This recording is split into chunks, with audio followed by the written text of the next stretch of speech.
Understanding breach of the peace, a guide for English learners. Hello, everyone. Welcome to our channel. Today, we're diving into a phrase that often pops up in legal contexts, news reports, and everyday conversation: breach of the peace. This phrase might sound complex, but don't worry.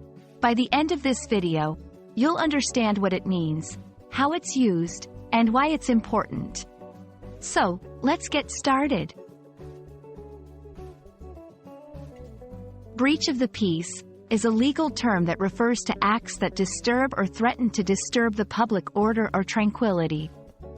This can include a wide range of actions, from a loud argument in a public place to more serious disturbances like fights or riots.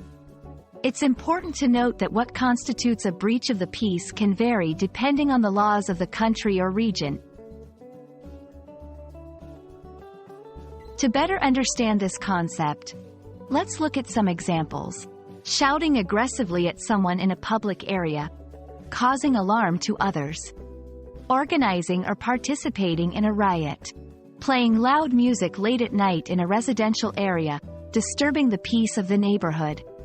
These examples show actions that disrupt public order and can lead to legal consequences.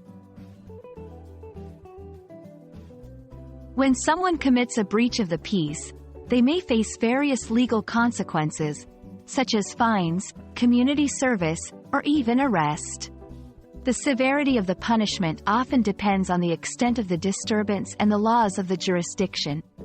Understanding this phrase is crucial because it helps us recognize the importance of maintaining public order and the potential legal implications of our actions.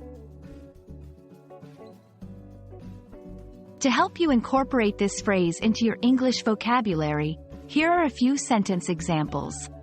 The police arrested the man for breach of the peace after he started a fight outside the bar.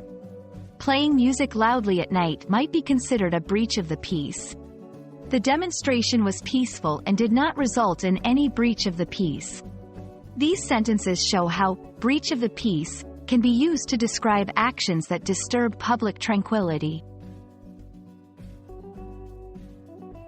We hope this video has shed some light on the meaning of breach of the peace and its significance in both legal and everyday contexts. Remember, respecting public order is essential for a harmonious society. Thank you for watching, and we look forward to bringing you more helpful content on English language learning. Don't forget to like, share, and subscribe for more videos like this. See you next time.